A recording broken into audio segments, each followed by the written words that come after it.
Good morning friends.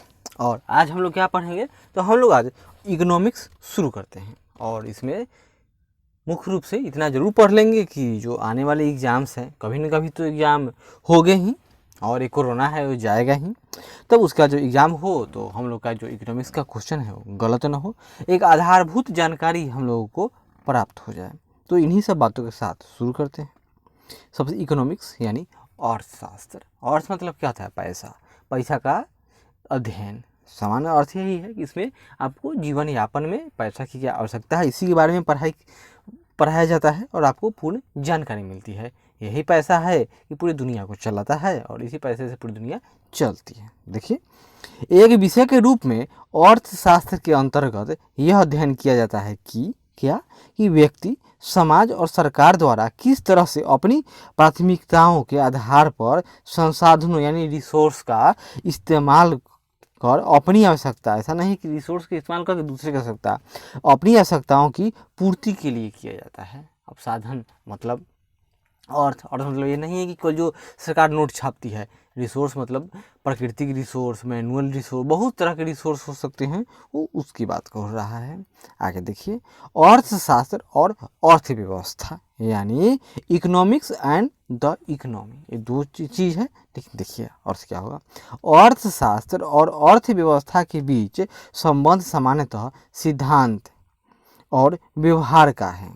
यानी अर्थशास्त्र क्या है? थ्योरी है, और अर्थव्यवस्था क्या है? तो यह व्यवहार यानी प्रैक्टिकल में होता है। जहाँ अर्थशास्त्र बाजार के सिद्धांतों, रोजगार आदि की बात करता है, वहीं अर्थव्यवस्था किसी क्षेत्र विशेष की समस्त आर्थिक क्रियाओं को प्रदर्शित करती है। अतः किसी क्षेत्र विशेष के अनुकूल, यानी उस अनुकूल मतलब क्या? उसके लिए उपयुक्त अर्थशास्त्र के सिद्धांतों का व्यवहारिक उपयोग ही क्या जो मानव उपयोग कर रहा है वही क्या है? तो अर्थव्यवस्था कहलाता है।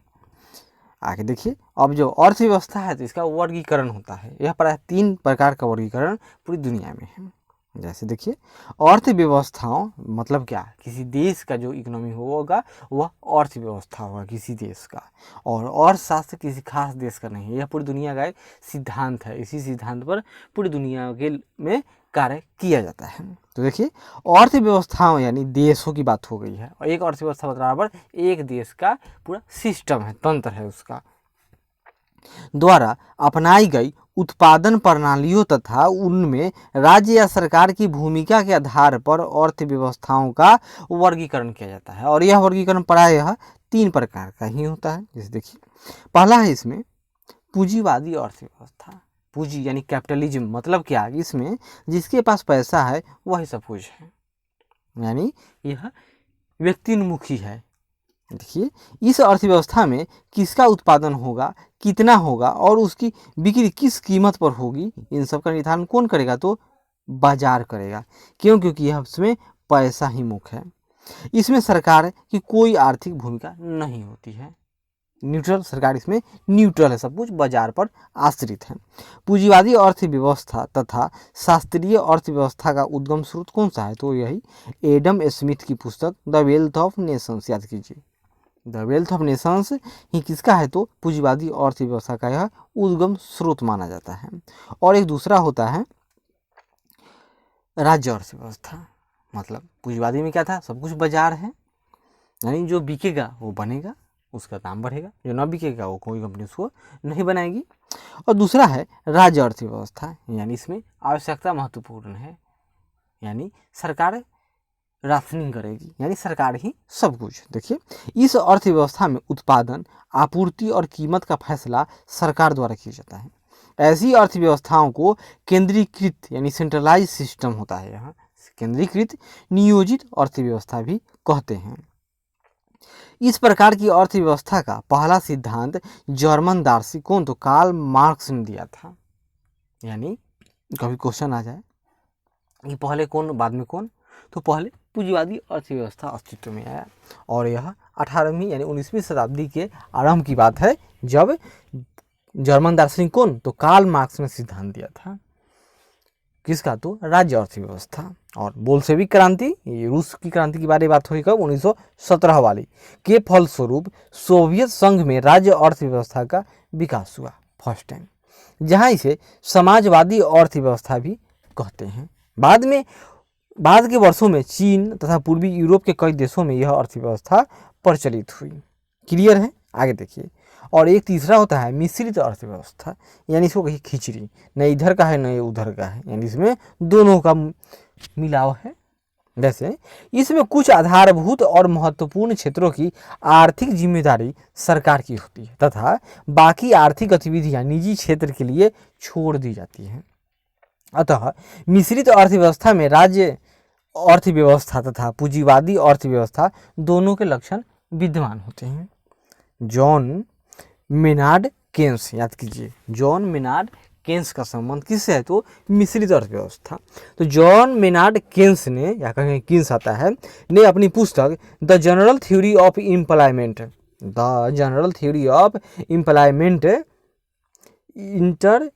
इंटरेस्ट एंड मनी, यानी इनको इंटरेस्ट मतलब क्या होगा, सूद यानी ब्याज, और मनी यानी पैसा, इंटरेस्ट एंड मनी, यानी the general theory of employment interest and money 1936 में उन्होंने लिखा था। उन्होंने सुझाव दिया, क्या दिया कि क्यों सुझाव दिया 1936 में, क्योंकि 1929 में महामंदी पूरी दुनिया में आई हुई थी, क्योंकि उससे पहले तो चारों तरफ पूंजीवादियों का ही बोलबाला था, या रूस में समाजवादी हो चुका था, लेकिन कहीं भी समस्या का तो समाधान न हो पाया।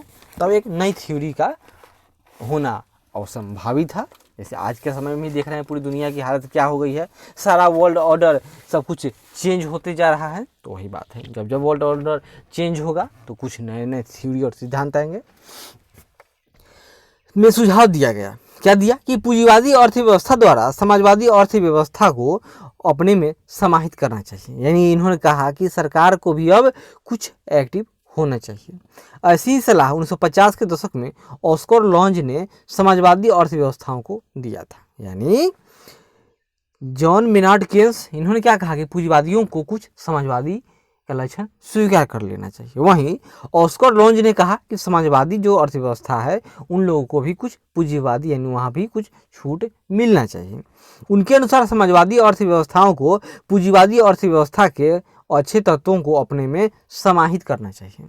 भारत सार्वजनिक तथा निजी क्षेत्र के सहअस्तित्व के कारण एक मिश्रित अर्थव्यवस्था वाला देश है आज, और आज लगभग पूरी दुनिया में कोई भी ऐसा देश न हो जो पूर्णतः समाजवादी है यानी राज्य अर्थव्यवस्था, या पूर्णतः पूंजीवादी कैपिटलिज्म। सारे जगह पूरी की पूरी दुनिया में आज मुख्य रूप से कौन सी अर्थव्यवस्था है, तो यही है मिश्रित अर्थव्यवस्था है, चाहे वो कहीं कम हो कहीं ज़्यादा हो।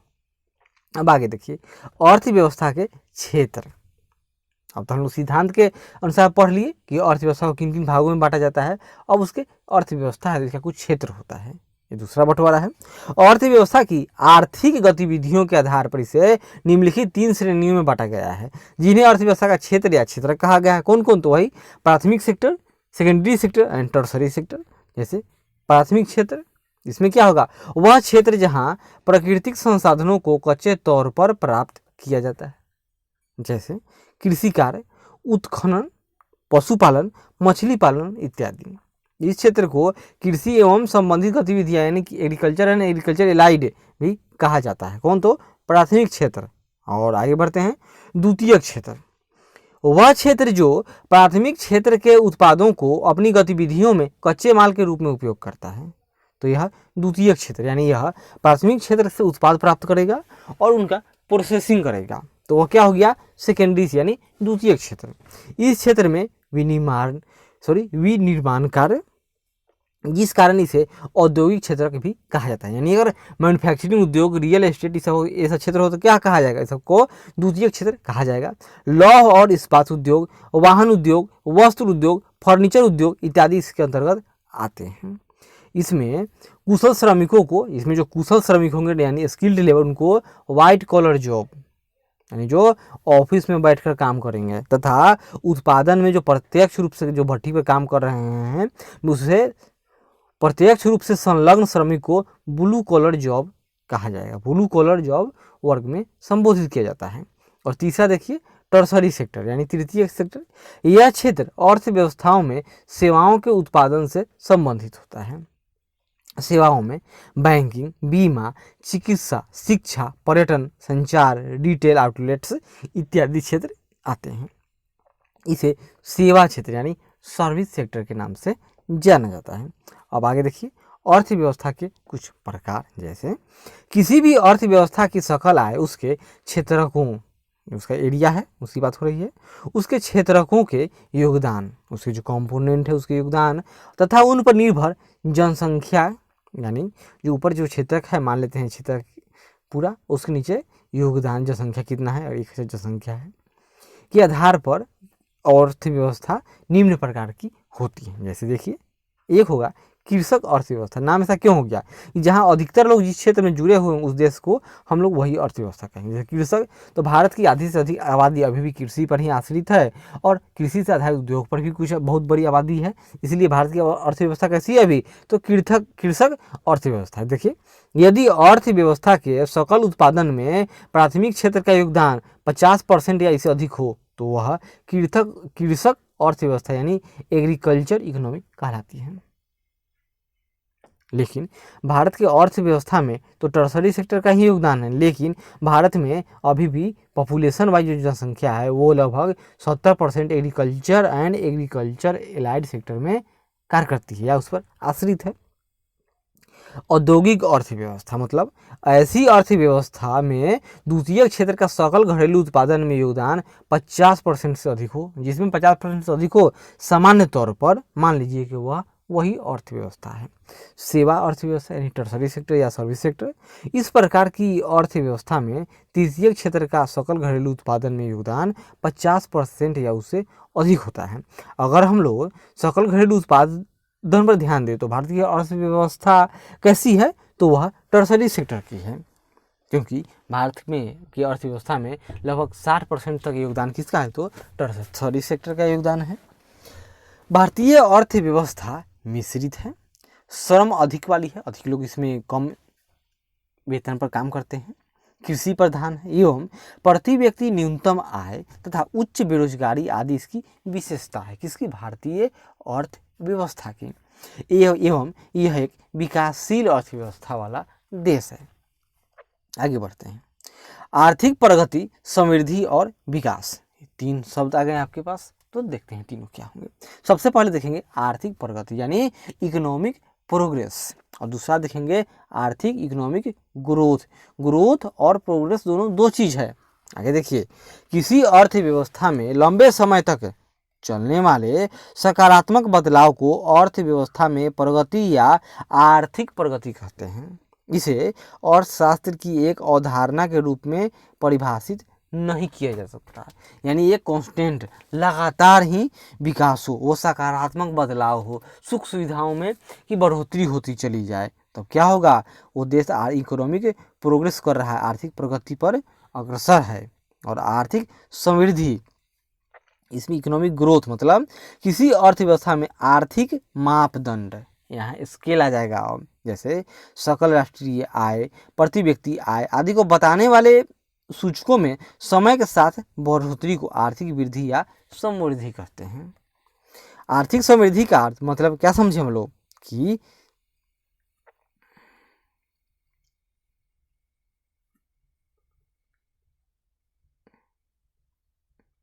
हाँ, आगे बढ़ते हैं।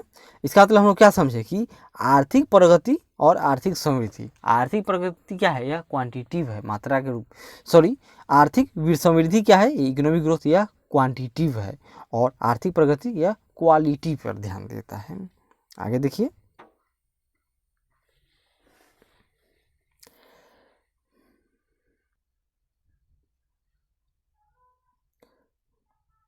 आर्थिक समृद्धि यानी इकोनॉमिक ग्रोथ में क्या आएगा, तो आर्थिक समृद्धि का अर्थ है देश में वस्तुओं और सेवाओं की उत्पादन क्षमता में वृद्धि। आर्थिक समृद्धि का प्रमाणित सूचक सकल घरेलू उत्पाद यानी जीडीपी में वृद्धि है।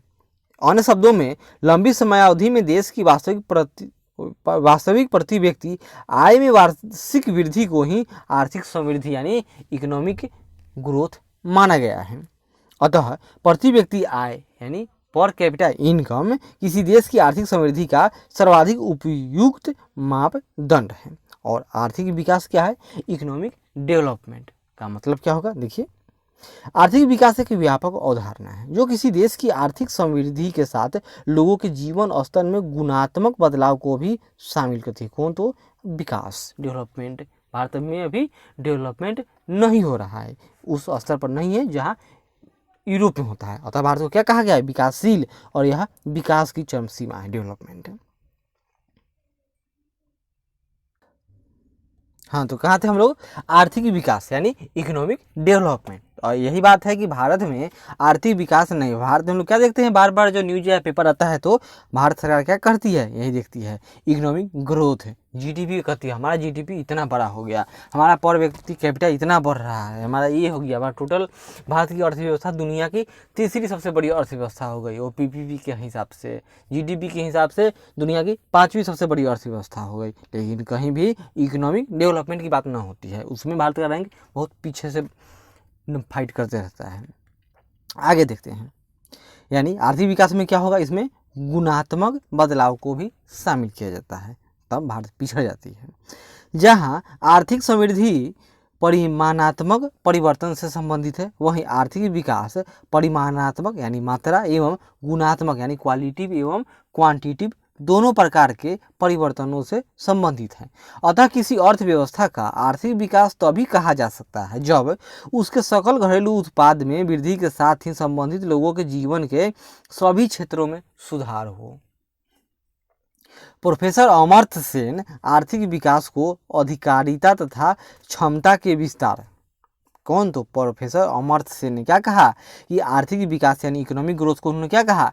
अधिकारिता तथा क्षमता के विस्तार तथा महबूब उल हक, इन्होंने क्या कहा? ये बांग्लादेश के अर्थशास्त्री थे, इन्होंने कहा गरीबी के विरुद्ध लड़ाई के रूप में परिभाषित किया है।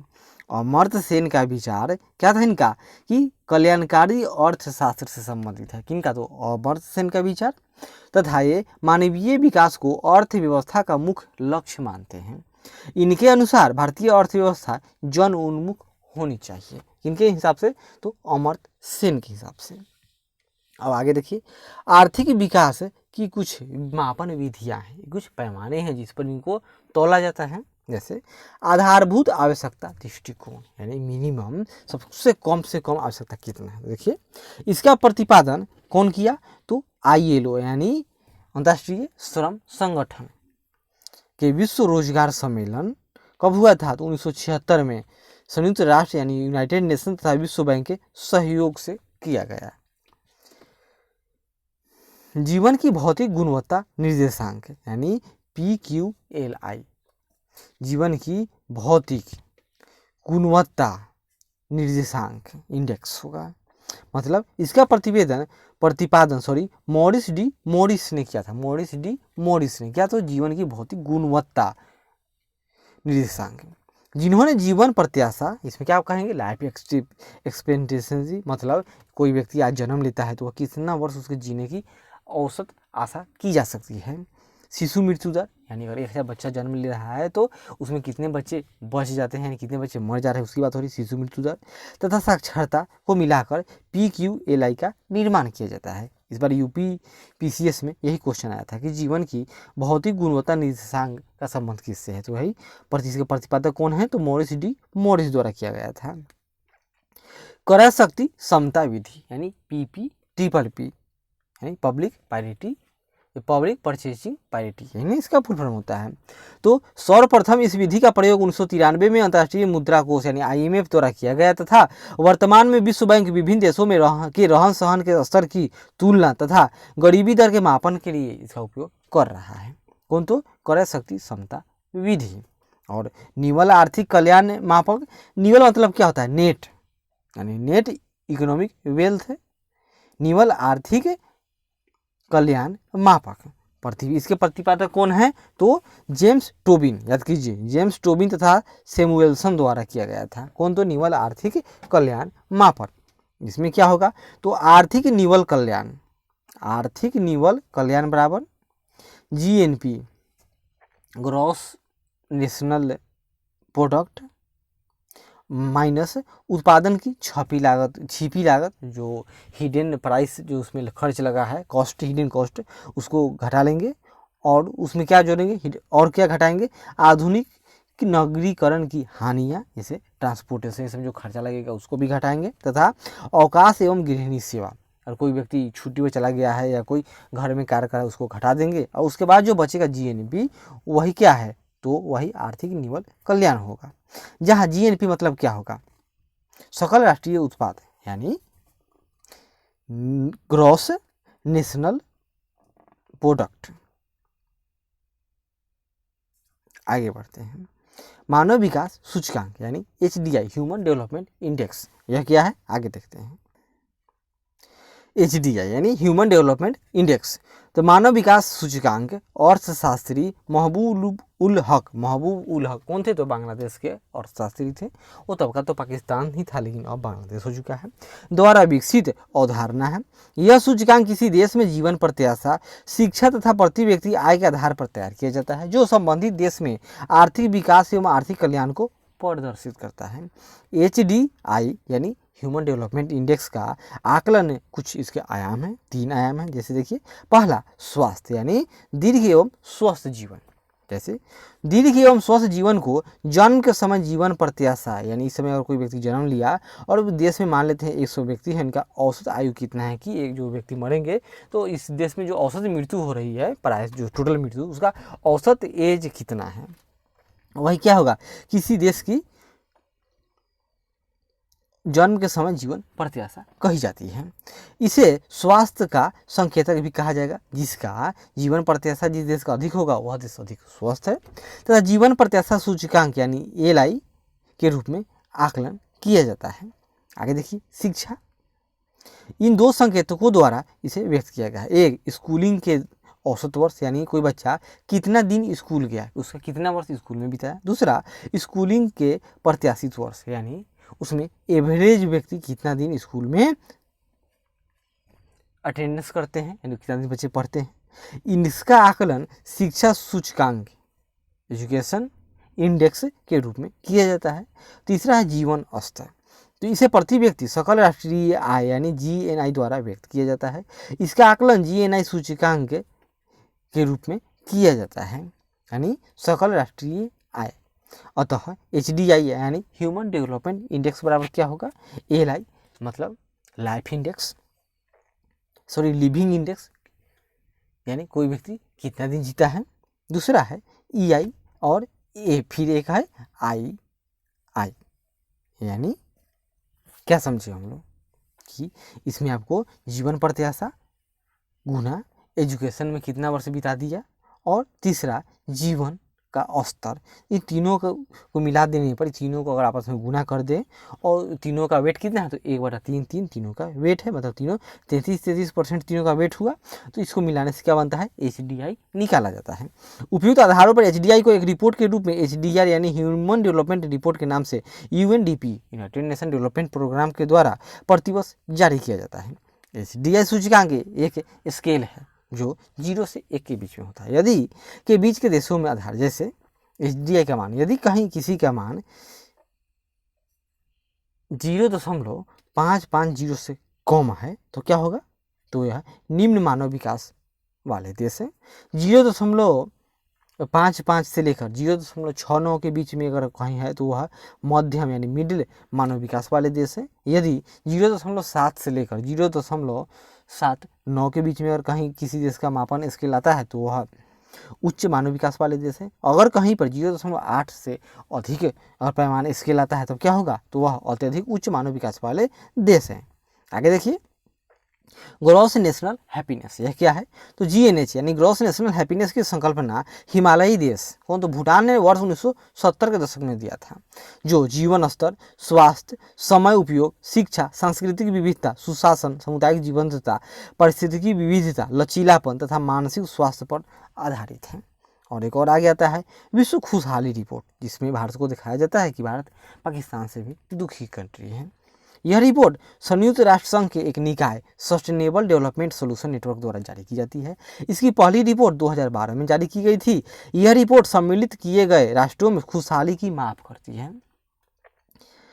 जिसका मूल उद्देश्य राष्ट्रों की लोक नीति का पथ प्रदर्शन करना है। विश्व खुशहाली दिवस 20 मार्च को मनाया जाता है और खुशहाली के मापन के कुछ आधार हैं, जैसे प्रति व्यक्ति घरेलू उत्पाद, सामाजिक सहयोग, स्वस्थ जीवन प्रत्याशा, जीवन विकल्पों के चयन की स्वतंत्रता, उदारता और भ्रष्टाचार का बोध है।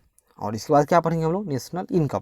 तो ये अगले वीडियो में, तब तक धन्यवाद। आशा करते हैं कि अच्छा लगे, जरूर लाइक करें, शेयर करें, कमेंट करें और सब्सक्राइब करें। धन्यवाद।